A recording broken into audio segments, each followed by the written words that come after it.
태초에 하나님이 천지를 창조하시니라. 자, 이 말씀의 의미 안에는 여러 가지 뜻이 있다고 말씀드렸죠.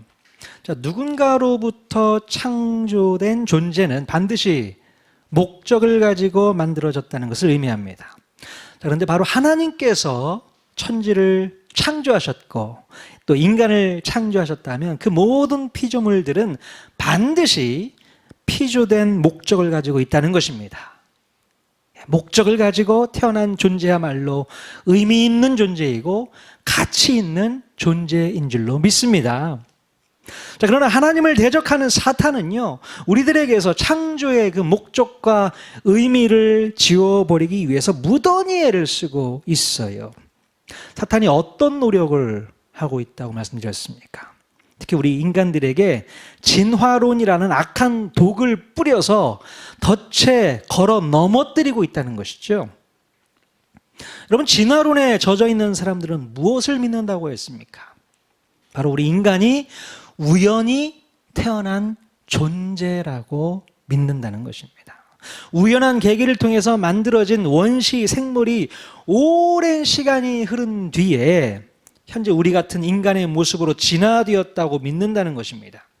그러므로 우연한 계기에 의해서 만들어진 존재이다 보니 목적을 가지고 태어난 존재가 아니라 의미 없이 태어난 존재라고 믿는 거예요.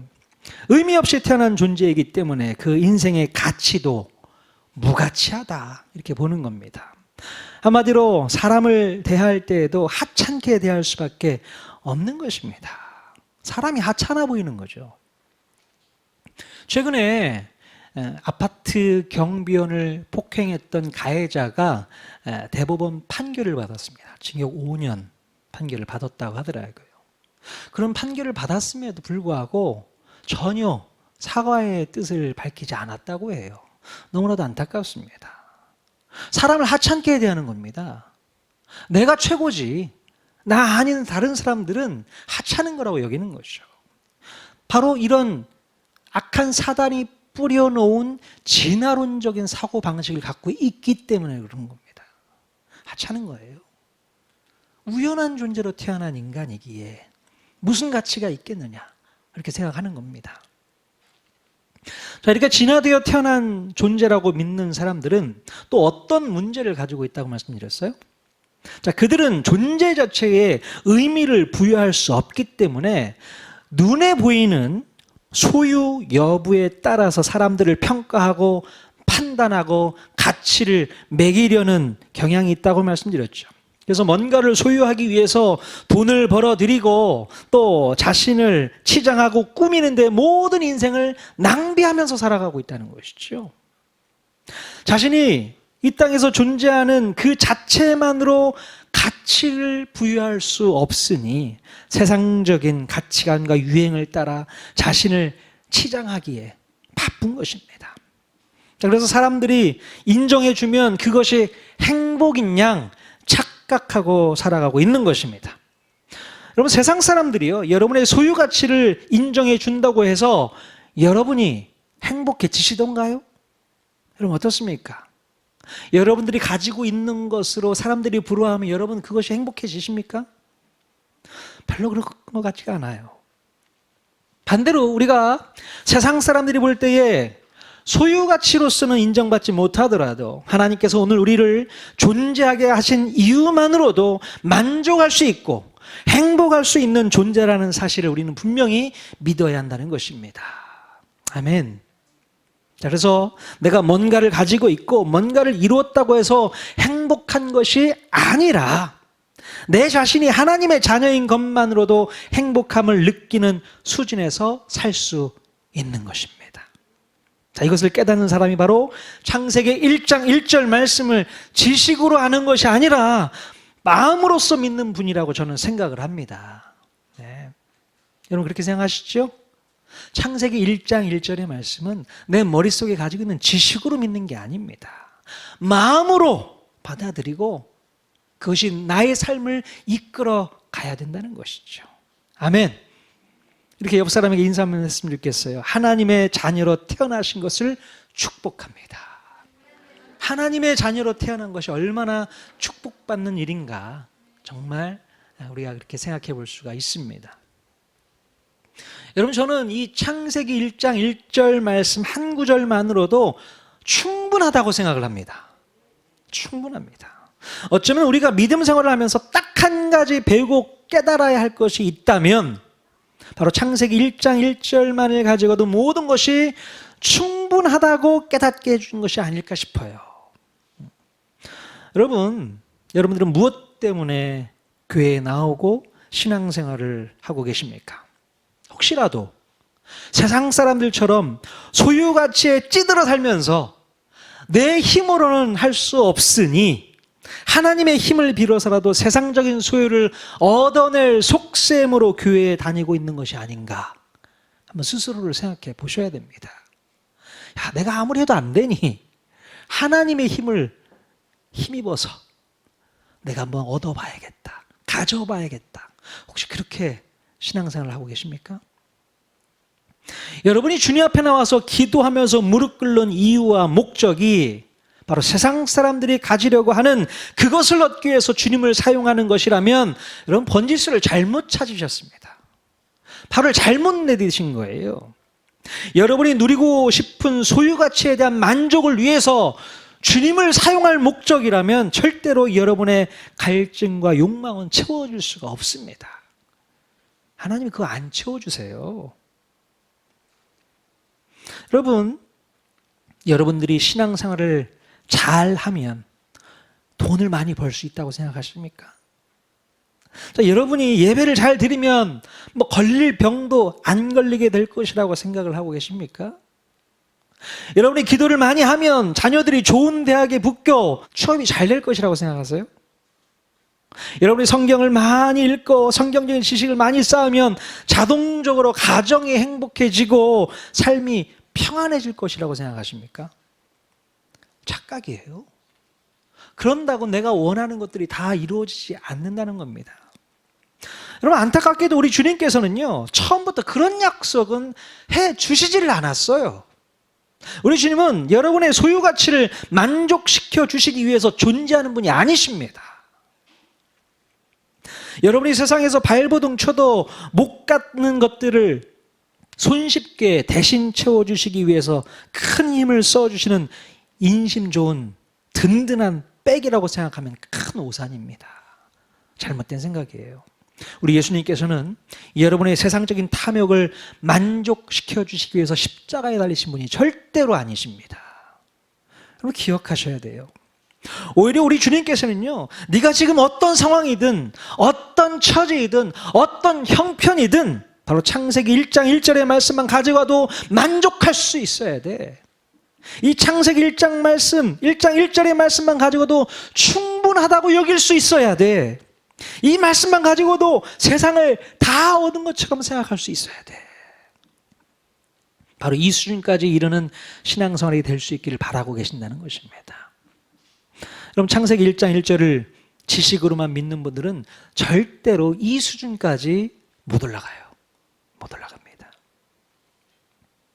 여러분들이 신앙생활을 하는 거 다시 한번 생각해 보셔야 됩니다. 무엇 때문에 내가 이 신앙생활을 하고 있는가? 정말 내가 얻고 싶은 것, 내가 바라는 것, 내가 소망하는 것, 그거 얻어내기 위해서 내가 교회 나오고 예배 드리고 기도하고 말씀 보고 이러고 앉아있나? 절대 그렇지 않습니다. 세상 사람들이 원하는, 바라는, 소원하는 그 소유 가치를 내가 얻어내기 위한 방법으로 교회를 택하고 있나? 잘못 택한 거라고요. 우리 주님은 그것을 용납하지 않습니다. 빨리 내려놓으셔야 돼요. 그거 얻기 위해서 교회를 택한 것이라면 여러분 잘못 택한 것입니다. 여러분, 창세기 1장 1절 말씀에는요, 어떤 의미가 담겨 있다고 말씀드렸어요? 당연히 우리가 이 땅에 목적을 가지고 태어난 존재라는 것을 알려준다고 말씀드렸죠. 어쩌다가 우연히 태어난 존재가 아니라 목적을 가지고 필연적으로 태어난 존재라는 사실을 깨닫게 해준다고 했습니다. 그리고 또 한 가지, 이 말씀은 또 우리에게 어떤 의미를 가르쳐주고 있을까요? 바로 이 말씀은요, 이 세상과 바로 인간의 주인이 우리 하나님이시라는 것을 의미한다고 말씀드릴 수 있습니다. 바로 이 세상과 인간의 주인이 누구라고요? 하나님이시라는 겁니다.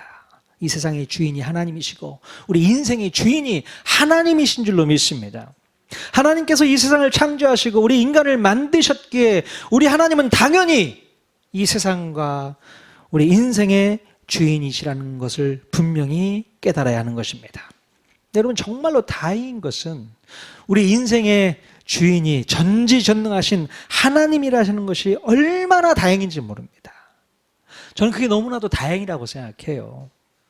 여러분, 우리 하나님께서 우리 인생의 주인이시라는 것이 왜 그렇게 다행일까요?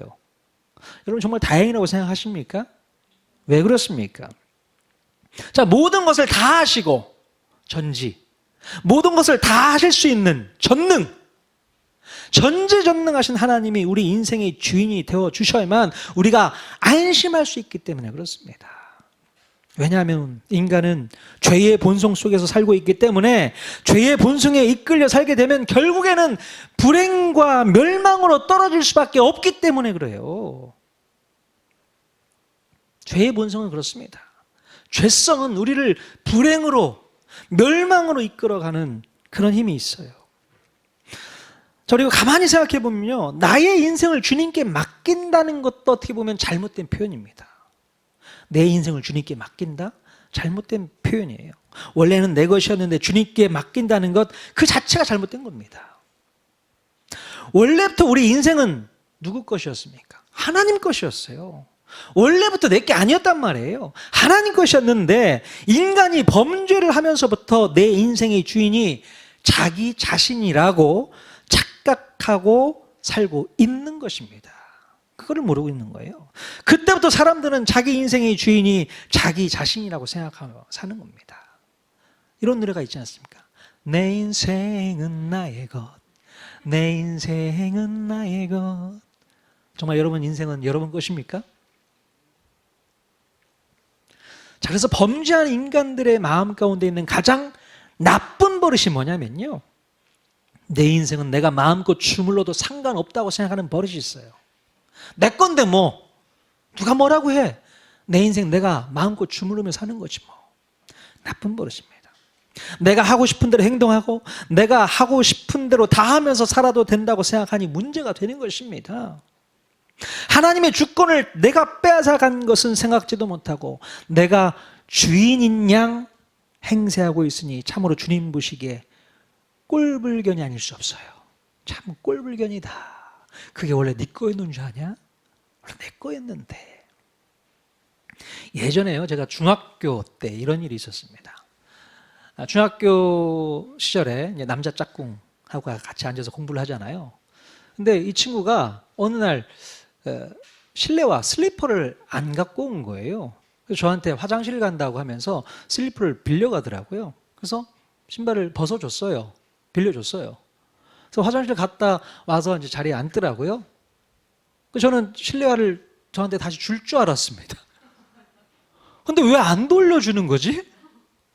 1시간이 끝나고 2시간이 끝나고 안 갚아요. 안 돌려주는 거예요. 화가 나더라고요. 근데 또 달라고 하기가 또 그런 거야. 어린 마음에 내 건데 내가 못 달라고 하는 겁니다. 그래서 제가 또 화장실에 가야 되니 실내화 좀 줄래? 마치 제가 빌리는 것처럼. 저는 그때 이해를 못했습니다. 아니, 지게 아니면 다시 돌려줘야지. 왜 지거 있냐 갖고 있는 거지? 이 생각을 하게 됐습니다. 근데 우리의 모습 가운데도 그런 게 있는 것 같아요. 남의 것을 빌렸으면 당연히 돌려줘야 되는 거 아닙니까? 갚아야 되는 거 아닙니까? 근데 한참 동안 내가 쓰고 있으면 그 내 거인 줄 아나 봐요. 그런 적 있어요, 없어요? 계산이 철저하니까 내 거 아닌 거는 다 돌려주는 거. 그게 필요한데요.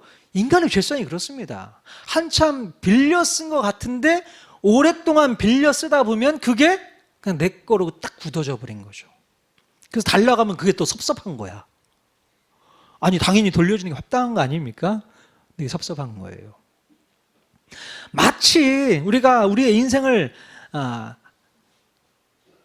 하나님의 것을 내가 빼앗아서 주인이냐 행사한 건데 다시 돌려달라고 하니까 그게 짜증나는 겁니다. 인간이 그런 모습을 가지고 살아가고 있는 것이죠. 여러분, 지금까지 우리는 사탄에게 속아 살아왔습니다. 속아 살아왔어요. 사탄은 우리 인간의 마음 가운데 죄성이라는 칩을 아주 깊게 박아놓고 그 죄성으로 하여금 우리를 마음껏 조종하고 있었다는 거예요. 조종하고 있었습니다. 그래서 인생의 주인이 바로 내 자신인 양 생각하며 살도록 살아가게 만들었다는 것입니다. 그때부터 인간은 자유롭게 자신의 인생을 이끌며 살아오게 되었던 것이죠.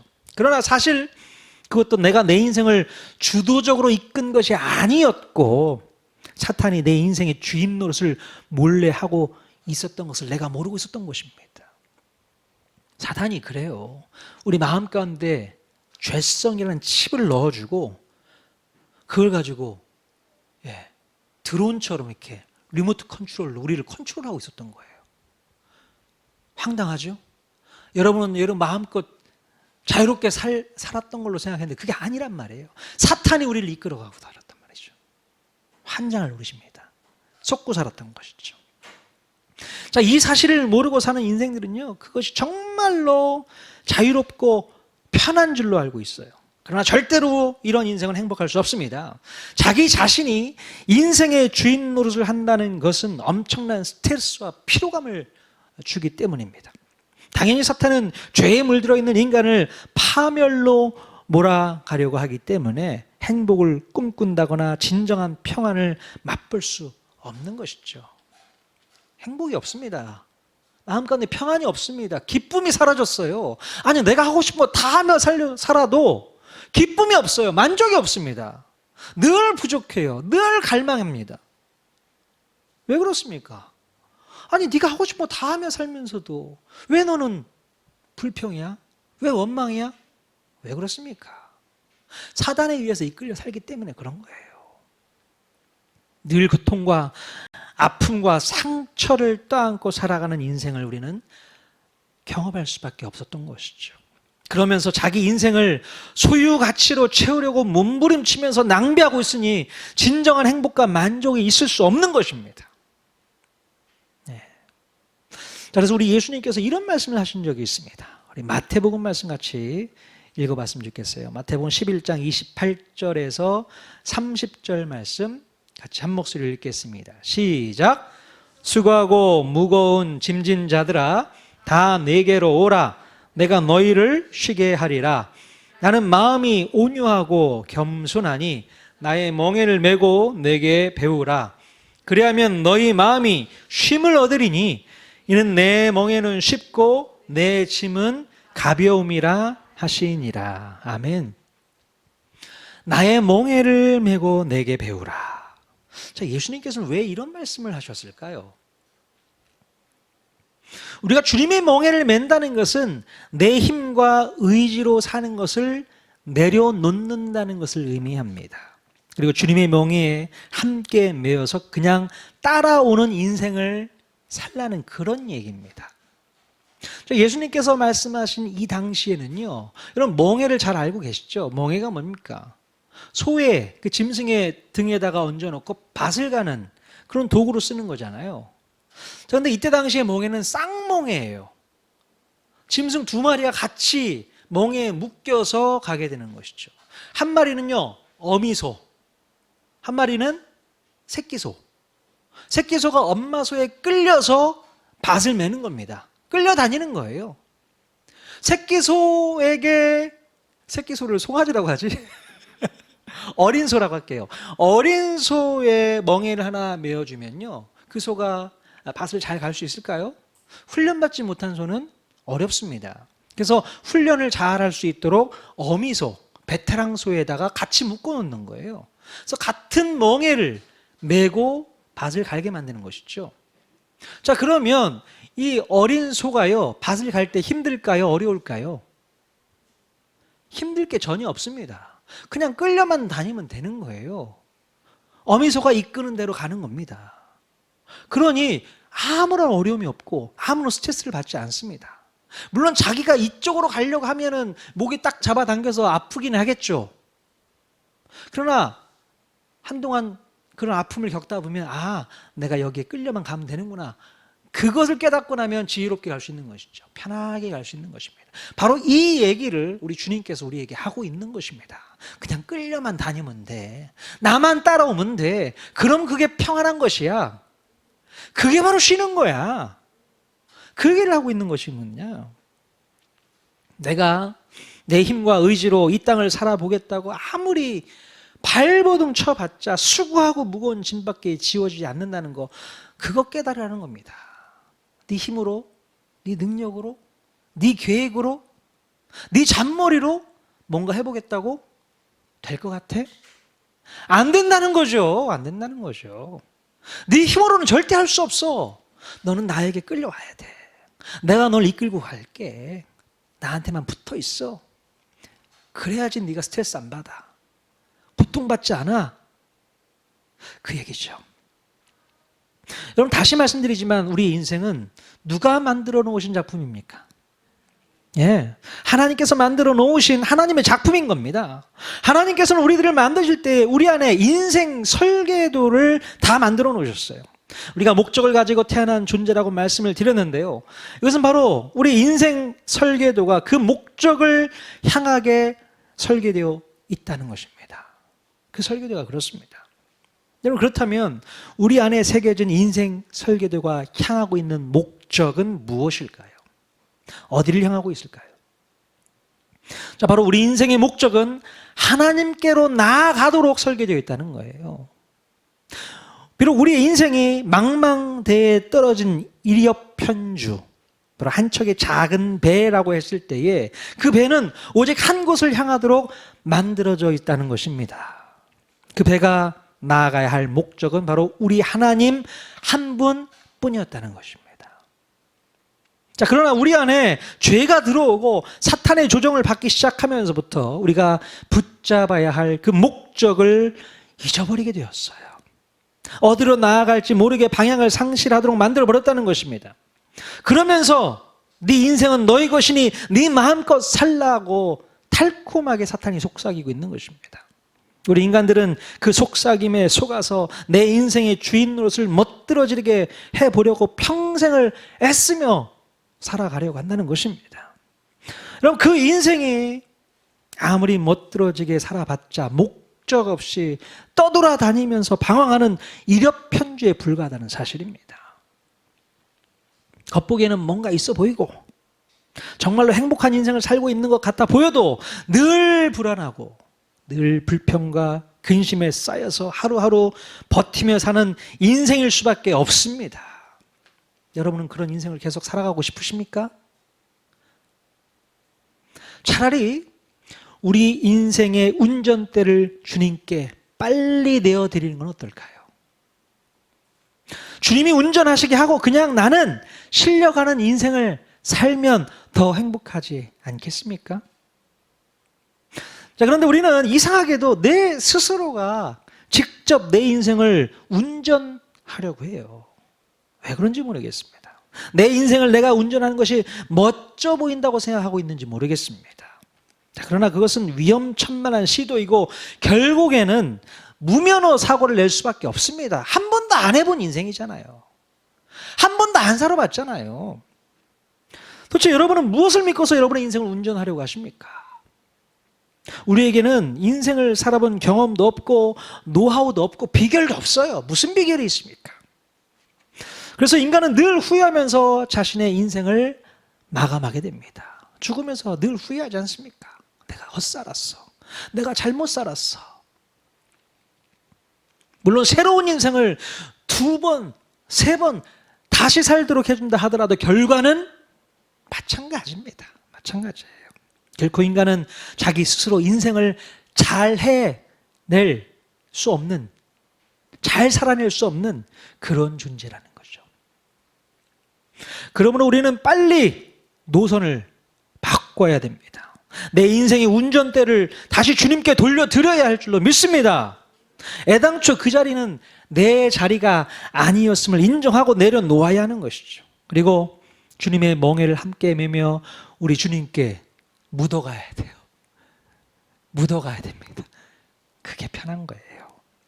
자, 그때 비로소 우리는 참 평안과 안식을 누릴 수 있고 쉼을 얻게 될 수 있는 줄로 믿습니다. 여러분, 우리가 지난번 사도행전에서 보았지만 가끔 우리의 인생 가운데 유라굴로 광풍이 부는 이유 무엇일까요? 광풍이 몰아닥칠 때가 있지 않습니까? 왜 그렇습니까? 그것은 아마도 우리가 붙잡으려고 하는 그 운전대를 억지로 빼앗으시는 하나님의 액션이 아닐까 싶어요. 광풍이 불면 운전대 붙잡고 있는 게 아무 소용이 없지 않습니까? 그러니까 내려놓으라는 거예요. 네가 붙잡고 있는 운전대 아무 소용없어. 네가 붙잡아봤자 네 인생 네가 컨트롤 못해. 내려놔. 광풍에 휩쓸려 다니는 겁니다. 방황하는 거예요.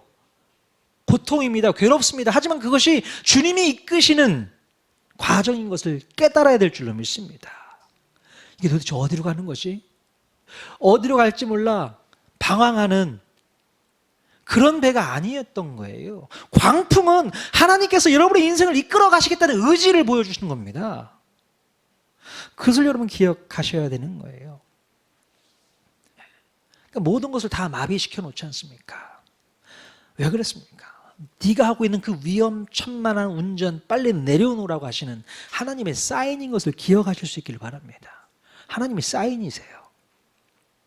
그럼 천지를 창조하신 우리 하나님께서는요, 태초부터 지금까지 그리고 앞으로 먼 미래까지 하나님께서 목적하시는 꿈과 비전을 이루어 나가고 계시다고 저는 믿습니다. 여러분들 동의를 하십니까?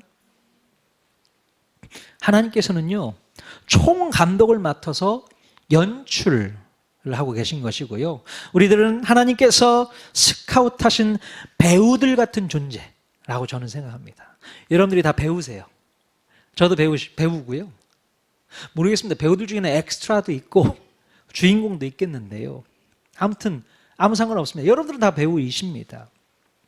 자, 그러므로 저와 여러분들은 하나님의 연출과 감독을 온전히 믿고 신뢰하며 따라가면 되는 겁니다. 그러면 결국 결말은 하나님께서 만들어 놓으신 그 꿈과 비전으로 모여지게 되는 것입니다.